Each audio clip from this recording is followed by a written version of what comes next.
This is my 2004 RC51, and I've owned this motorcycle for about a year, and I want to talk about some of the things that I love about it and why this bike has not left my collection and will not leave my collection unless there's another RC51 that replaces it. This is a 2004 Nicky Hayden edition RC51. There's about 1,400 Nicky Hayden bikes. It gets a couple stickers on the tank, a couple decal sponsor stickers, a polished frame, a couple small things.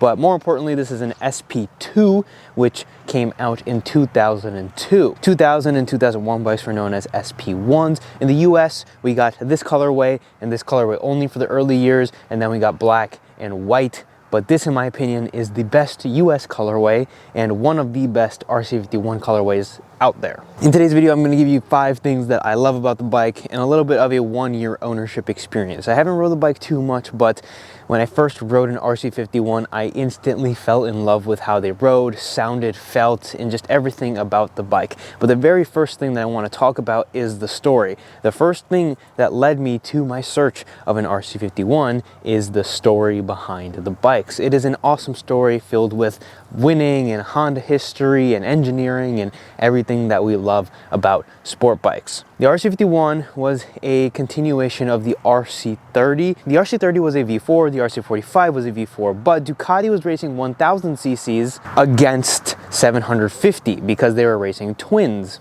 Doesn't really make too much sense nowadays, and even at the time I don't think it made too much sense, but Ducati got away with running a bigger motorcycle against these smaller bikes. So what did Honda do? Well, instead of making the RC45 faster, engineering it better, they engineered a new bike, and they called it the RVT instead of the VFR, which was the V4. They also came out with a bike called the Super Hawk, which was more like the street version, kind of like a normal VFR would be. But the RC51 was the super bike that was made for the street, the V-twin, all the power, the 1000 cc, and it's just a glorious bike. Nicky Hayden winning the championship in 2002, which is what this bike is commemorating here. Nicky Hayden was a very successful racer for Honda, so it's cool to see a commemoration bike in his time of being alive. Fortunately, Nicky Hayden is no longer alive, which makes this bike even more special and the story that goes behind it even more special. This is one of those cult classic bikes that is only going to continue to rise in value, and I absolutely love the story of Nicky Hayden winning the 2002 championship and overall all of the success that they saw and beat Ducati and the RC story altogether, and it falls into the motorcycles of an era, and I just had to have it because of the story alone. But the second thing I want to talk about is the sound. This is by far the best sounding V-twin that is on the market. Sorry Ducati owners, sorry Harley owners, your V-twins don't sound as good as this. With the gear cams and just that glorious grunting noise from the Honda V-twin, this thing is unbeatable when it comes to twins.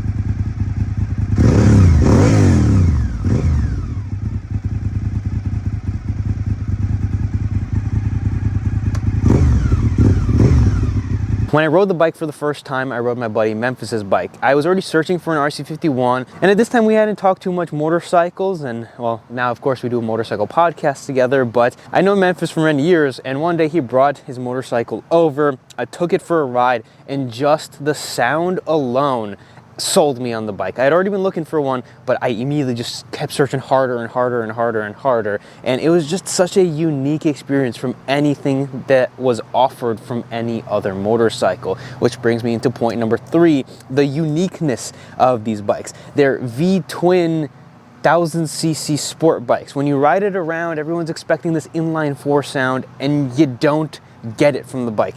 People look in awe if they know what the RC51 is. It's a very unique and very special bike. Whenever I post pictures of it, videos of it, everyone loves and adores this bike. It's not the most comfortable thing in the world. It's not the greatest riding motorcycle in the world, but it is unique and it is special, and it's just one of the most lovable motorcycles that I've been able to get on for a good 5 minutes and then be like, all right, my 5 minutes of fun is over. I'm gonna park here for a while and just adore looking at it. Now, before we move on to the next point, I do want to mention it's Black Friday time, it's almost Christmas time, it's Thanksgiving in less than a week here if you're watching this when the video goes out. For 1 week, we're giving a little bit of a sale to you guys on Vintage Racing Club. Our hoodies are currently out. They're very close to being out of stock. We might do a restock, but after that, it's done. They're over. They're not going to come back, or they're not going to come back for a very long time, if that. Check the website out. We have our house hats, tees, and a bunch of other things coming if you're watching this in the future. Which brings me into point number 4,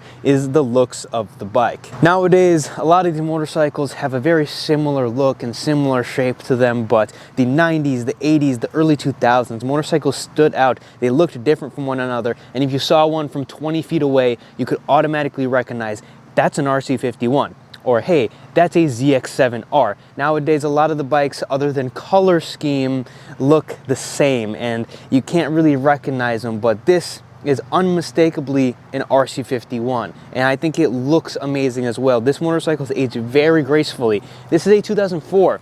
They quit making these in 2006 for the United States, and they came out in the year 2000. You don't know motorcycles that closely, you very loosely follow the trend. You could convince someone this was a 2014 or a 2015 motorcycle pretty easily, in my opinion. The RC51s are rare, and the RC51s are special, and it's a motorcycle that, it's just, I mean, look at the lines. Just look at the lines. Every time I get on the bike, anytime I see an RC51 that's not mine, anytime that I see Memphis's bike, you automatically just can't stop staring at them. It's just such a gorgeous bike, and it doesn't fit proportionally well. When you get onto it, you're like, oh my God, this tank is so big, so weird. It's an awkward bike. It's a heavy bike, but man, does it look and sound good. And the 5th thing I want to mention is going back to the V-twin and the power and the feel. It's a heavy bike that wants to go fast. If you're lugging this thing around 30 miles per hour, it's not going to be happy with you. But when you open it up, get to 50, 60, 70 miles per hour, or even more on that, it becomes a very nice, enjoyable riding bike. I'm sure on track, these things, when you can master them, are absolutely sublime, but just taking it on some back roads, the 55 mile per hour roads we have, taking it through the corners, it is very just easy to ride. It has a ton of power, but more importantly, because it's a V-twin, it has a ton of torque, and the torque makes it, again, unique, going back to the uniqueness of the bike, but also it just has a very enjoyable sense of acceleration. When you get onto an inline 4, you got to wring them out for forever. This thing doesn't rev all too high, going up just shy of 10,000 RPMs, but all the way there, you have a very enjoyable power band. Not only that, when you do ride it on the highway, when you're going 60, 75, and if you're on track, you're going 100, 120, 130 miles per hour, this thing is insanely planted. I found myself going to work,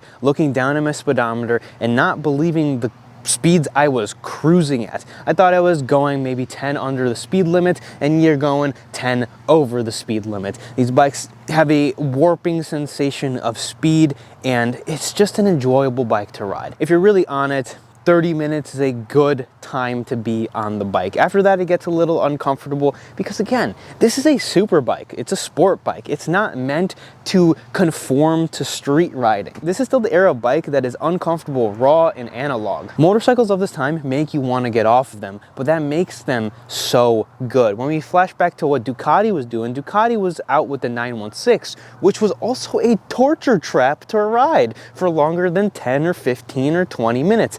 I haven't got my opportunities to purchase one of those yet, but soon. The 999 was to follow after that bike, and that was a much more ergonomically comfortable bike. But when they came out with the RC51, they just wanted to go fast. And I think that is awesome because I love racing, I love racing history, and this right here is a piece of that racing history. I'm so happy that I get the opportunity to own this bike, take it out when I want to. This winter, we're probably going to take it apart, we're going to do some servicing to it, put some new tires on and make it all pretty again because it's a little on the rougher side, and I got it for a price that I couldn't refuse. I adore this bike. I'd love to add another one, a red RC51 in my collection. As I mentioned earlier, if you guys guys are watching this the time it goes out, I would check the website. Thanksgiving time, Black Friday time, lots of things rolling around, lots of deals. Our hoodies are out for a limited time. Once they're sold out, they probably won't come back for a while, but we got our house tees, hats, and a whole bunch of other things to come in the future. If you guys did enjoy, do me a huge favor, leave a like and subscribe to the channel, and I'll see you guys in the next one.